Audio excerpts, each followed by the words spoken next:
free and independent states. On June 7, 1776, Richard Henry Lee of Virginia stood before the Second Continental Congress with a resolution that declared the United Colonies were independent, and all political ties with Great Britain were totally dissolved. It also called for foreign alliances and a plan that became the Articles of Confederation. The Lee Resolution was actually a culmination of a series of actions and other resolutions that began the process of secession from the empire. This is the story behind the Declaration of Independence that most of us never learn about. So on this episode, we'll follow the fuse back to when it was lit. But first of all, before getting to that, welcome and thank you for joining me here on the Path to Liberty. My name is Michael Bolden with the 10th Amendment Center, and this is the show for Wednesday, June 4th, 2025.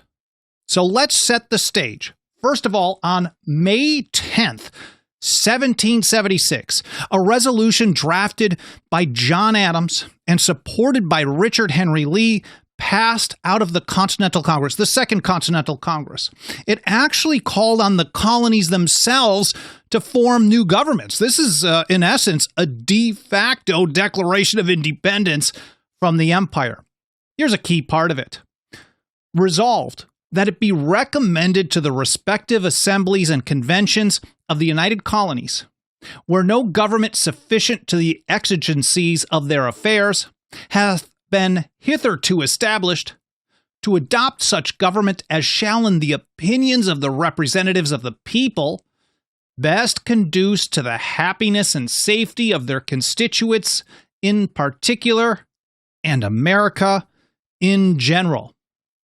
Now, this didn't happen out of nowhere. In fact, it was a response to pressure from the local level first. A number of resolutions had been passed throughout 1776, the early part of it, on the local level in support of independence. And then here from Encyclopedia, they point out that on April 12th, 1776, at the meeting of the 4th Provincial Congress, North Carolina's assembly authorized her delegates to the Continental Congress to vote for independence.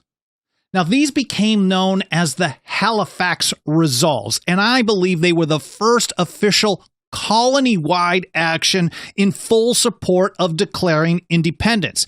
I covered that in much more detail in an episode last year, First for Independence, the Halifax Resolves of 1776. Now, a few days after this passed, John Penn arrived in Halifax and shot off a letter to John Adams.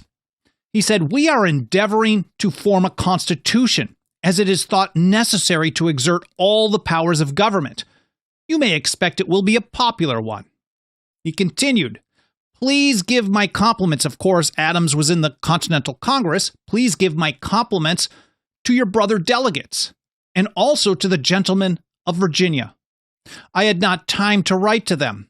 Colonel Lee," that's Richard Henry Lee, "and Mr. Wythe would not be displeased at a sight of this." It was then that Virginia struck next. May 15th, 1776, Virginia's 5th Revolutionary Convention passed this unanimously, that the delegates appointed to represent this colony in General Congress be instructed, not suggested, not just a good idea, but instructed to propose to that respectable body to declare the United Colonies free and independent states, absolved from all allegiance to or dependence upon the Crown or Parliament of Great Britain. But Virginia didn't even stop there. They didn't just call for independence. They demanded an entirely clean constitutional break, foreign alliances, and a continental confederation, like the Articles of Confederation, and that they give the assent of this colony to such declaration they passed, and to whatever measures may be thought proper and necessary by the Congress for forming foreign alliances, and a confederation of the colonies. and they closed, resolved unanimously that a committee be appointed to prepare a declaration of rights and such a plan of government as will be most likely to maintain peace and order in this colony and secure substantial and equal liberty to the people. And they didn't waste any time taking action on this either, because a few days later, Richard Henry Lee wrote a letter to John Adams telling him what went down. He pointed out that right after it happened, the British flag on the Capitol was immediately struck and the Continental hoisted in its room. He said the troops were drawn out and we had a discharge of artillery and small arms. Now, meanwhile, back in the Second Continental Congress, after passage of that May resolution, May 10th, 1776, a committee was appointed to prepare a preamble that they were going to attach or affix to the beginning. And it primarily came from the pen of John Adams. It made it very, very clear that any chance of reconciliation was probably long gone. It included this: it is necessary that the exercise of every kind of authority under the said crown should be totally suppressed, and all the powers of government exerted under the authority of the people of the colonies for the preservation of internal peace, virtue, and good order, as well as for the defense of their lives, liberties, and properties, against the hostile invasions and cruel depredations of their enemies. Of course, the founding generation, the old revolutionaries, looked at attacks on their liberties as invasions, an act of war on their rights. John Adams turned around pretty quickly and fired off a letter to James Warren in Boston. He said, "This day, the Congress has passed," this is the resolution and the preamble of May 1776. "This day, the Congress has passed the most important resolution that ever was taken in America." I mean, he is really pumped about this because I think what he's seen is it's the Atlas of Independence is making some headway on actual independence. This is the most important resolution, but they were far from done in that Second Continental Congress. And even if this wasn't hyperbole, let's say this was the most important resolution passed in the history of the colonies, well, they were going to surpass that one pretty soon. Now, Richard Henry Lee of Virginia immediately started working to follow those instructions from the Virginia Convention because the delegates were instructed to take action. And by May 27th, in this letter to his brother Thomas Ludwell Lee, I believe is correct. There's so many Lees, that's hard to keep track. I think this one's to Thomas. He felt that he was already making progress with some of the other delegates because there wasn't total agreement on declaring independence, especially depending on the order that it was done. Should there be foreign alliances first? Should there be an Articles of Confederation first, or independence first? And there were definitely some really serious debates about that. Anyways, here he is in a letter to Thomas. "The sensible and spirited resolve of my countrymen on the 15th has gladdened," I like how he refers to them as his countrymen. He's talking about Virginia. I mean, he could be talking about the Second Continental Congress, but I'm pretty sure he's talking about his countrymen in Virginia. "The sensible and spirited resolve of my countrymen on the 15th has gladdened the heart of every friend to human nature in this place, and it will have a wonderful good effect on the misguided counsels of these proprietary colonies." Now, on June 4th, we're jumping ahead a little bit here, as Richard Henry Lee was getting ready to introduce his resolution under the instructions of the Virginia 5th Revolutionary Convention, John Adams saw what was coming. He knew what was going down. He and Richard Henry Lee were certainly working close together on this. He sent Richard Henry Lee a note just a few days before Lee was going to introduce the resolution. He said, "Is it not a little remarkable that this Congress and your convention should come to resolutions so nearly similar on the same day, and that even the Convention of Maryland should, in that critical moment, have proceeded so far as to abolish the oaths of allegiance?"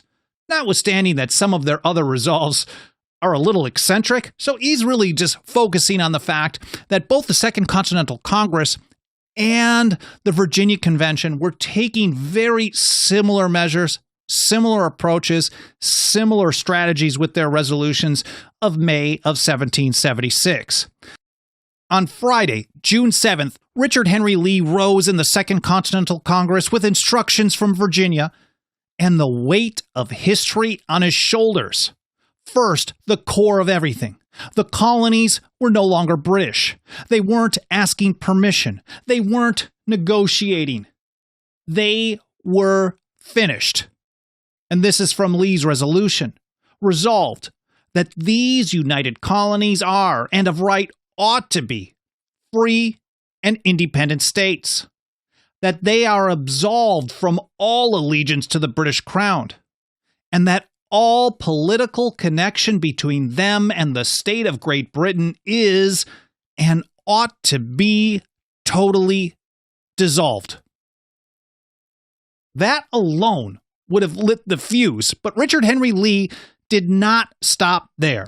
Next, a call for foreign alliances, because without support against the largest and most powerful empire in history, independence probably wasn't going to stand much of a chance. So next up, that it is expedient forthwith to take the most effectual measures for forming foreign alliances. And then finally, in this resolution, the birth of the Articles of Confederation. Lee wrote that a plan of confederation be prepared and transmitted to the respective colonies for their consideration and approbation.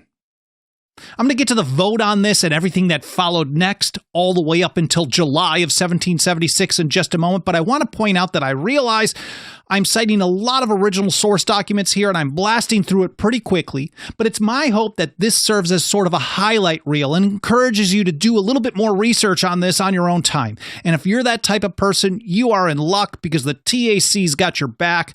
We publish a blog post for every single episode with a show links section in there so you can read and learn more in context on your own time. Alan Mosley does an awesome job, very consistent, very reliable, always on time, getting these blog posts ready for every single episode. He gets them done pretty quickly after the show is done.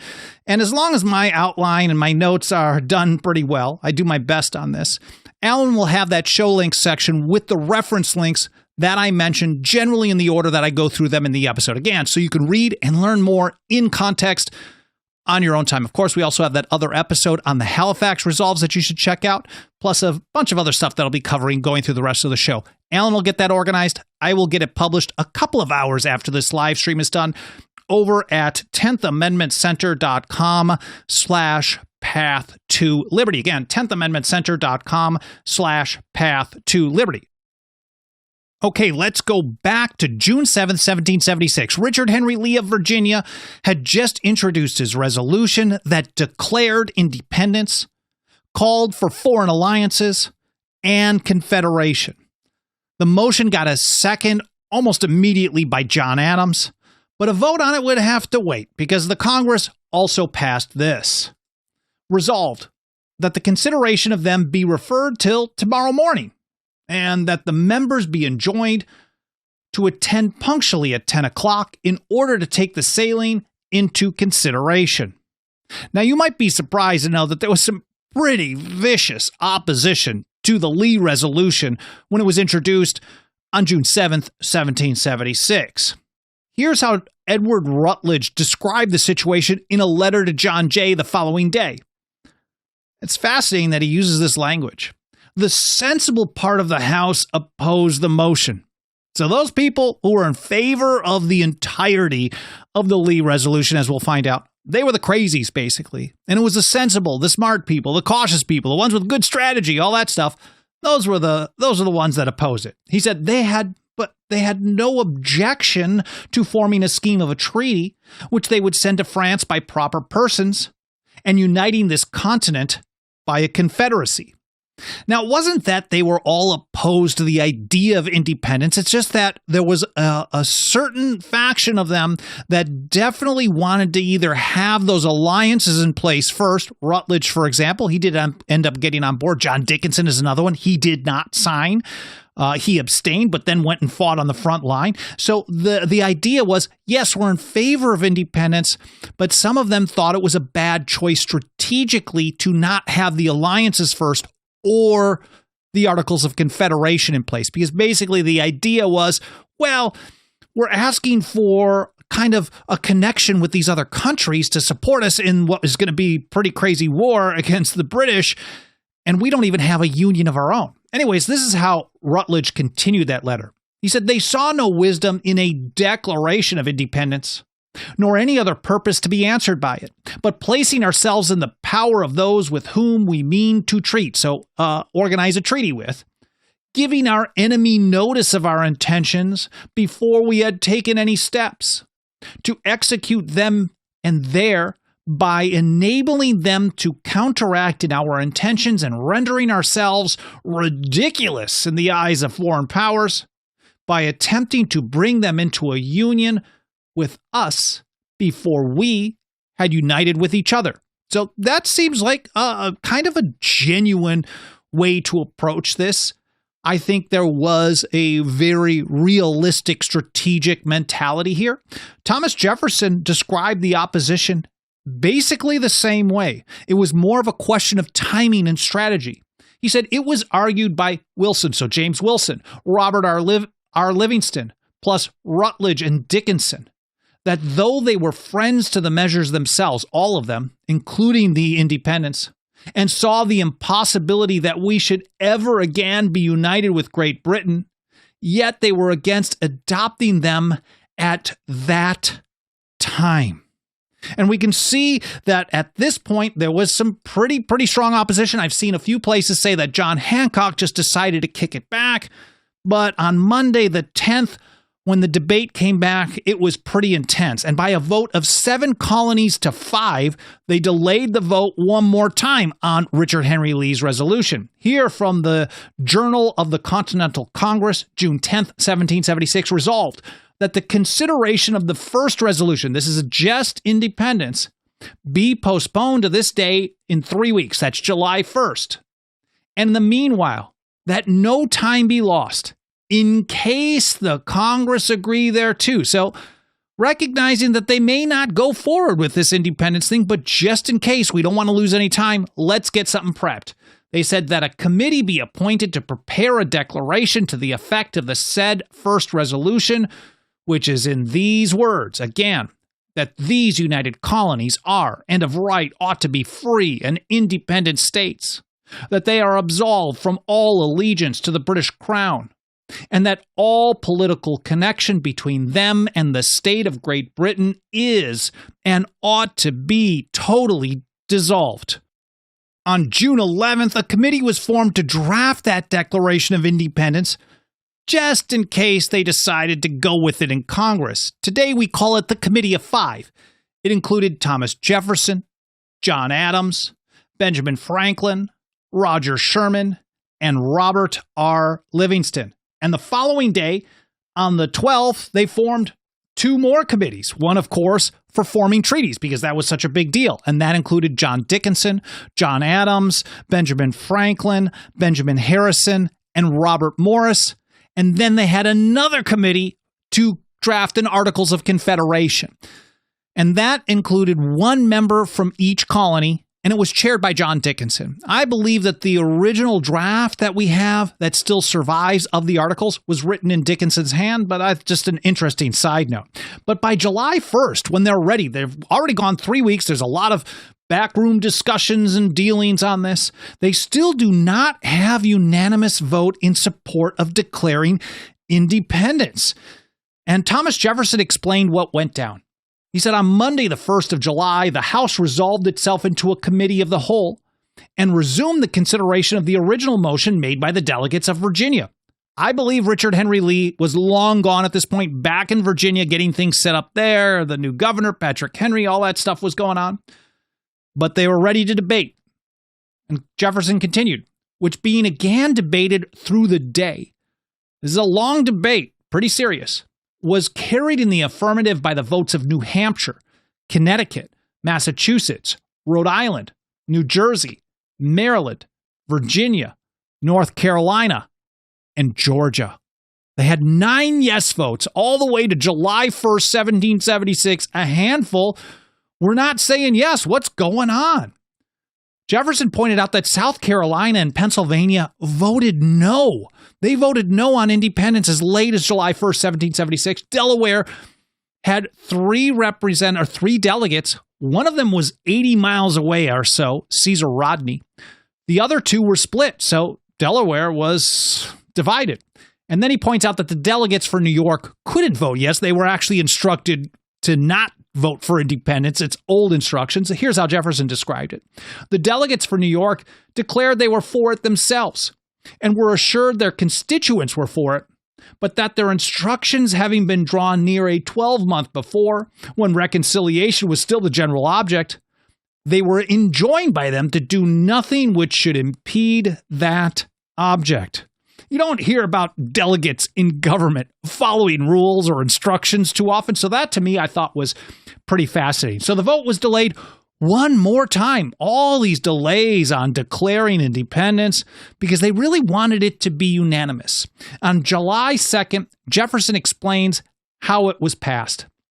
He said the ultimate question whether the House would agree to the resolution of the committee was accordingly postponed to the next day. That's July 2nd, 1776, when it was again moved, and South Carolina concurred in voting for it. So they got one on board.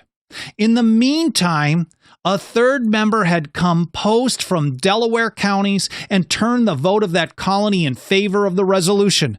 There's a whole story about Caesar Rodney's wild ride. It was like 80 miles or so to make it there. They basically called him in and said, you got to get here so we can get Delaware in the yes column. And he rode in, arrived on July 2nd in time to make that vote. Some places will tell you his arrival was on July 4th, but it was for this, the Lee resolution.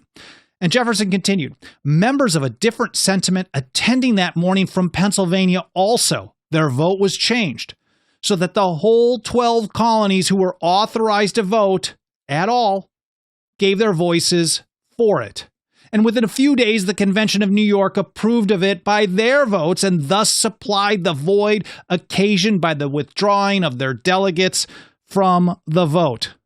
Now, John Adams had already called the May Resolution the most important one ever in the history of America. And now that was already superseded. So whether that was hyperbole or not, maybe they were just really on a roll at that point. And I would think it's more of the latter. Adams called the Lee Resolution passed July 2nd, 1776, the greatest ever, already passing the resolution of May. He wrote to Abigail Adams on July 3rd, 1776. Yesterday, the greatest question was decided, which ever was debated in America. And a greater perhaps never was or will be decided among men. A resolution, he wrote, was passed without one dissenting colony that these united colonies are and of right ought to be free and independent states. Now, he certainly understood that the job was not done, not even close. And he continued in this letter to Abigail Adams, you will see in a few days a declaration setting forth the causes which have impelled us to this mighty revolution and the reasons which will justify it in the sight of God and man.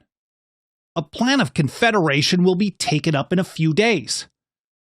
This is a really interesting explanation to me because what John Adams is describing is the Lee Resolution of July 2nd, 1776 was the Declaration of Independence in and of itself.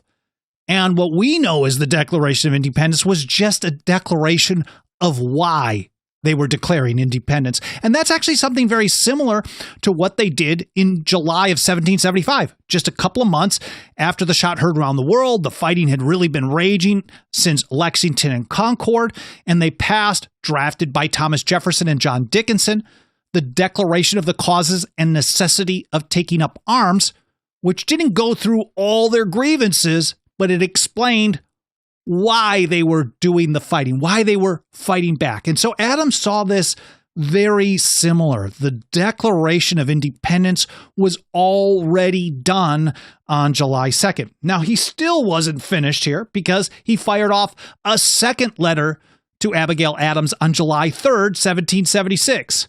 And he really understood the historic importance of declaring independence. He said, "The second day of July, 1776, will be the most memorable epoch in the history of America. I am apt to believe that it will be celebrated by succeeding generations as the great anniversary festival. It ought to be commemorated as the day of deliverance by solemn acts of devotion to God Almighty. It ought to be solemnized with pomp and parade, with shows, games, sports, guns, bells, bonfires, and illuminations from one end of this continent to the other, from this time forward, forevermore." John Adams, the Atlas of Independence, absolutely called it on the historic importance of the Declaration of Independence.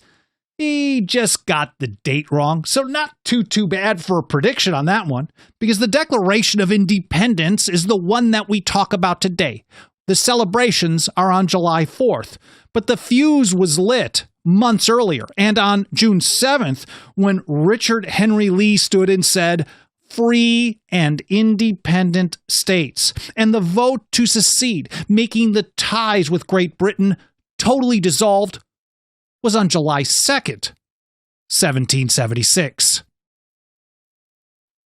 Now, if you're anything like me, you've noticed that if we learn about this stuff at all, it's mostly in passing. There's very, very little historical detail about the run-up to the Declaration of Independence and the principles behind it. And that's a big part of the reason why we work so hard every single day here at the 10th Amendment Center to reach and teach more and more people about this long forgotten and ignored essential history.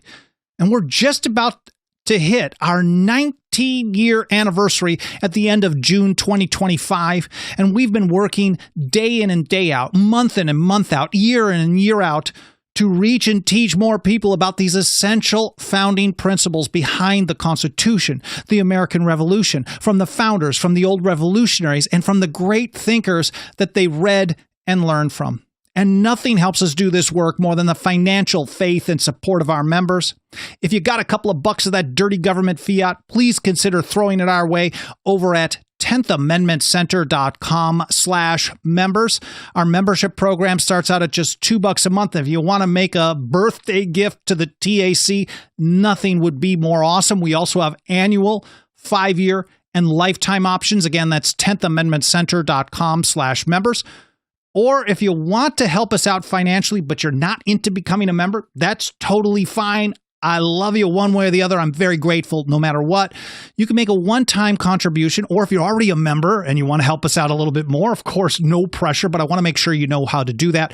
It's over at 10thamendmentcenter.com/donate.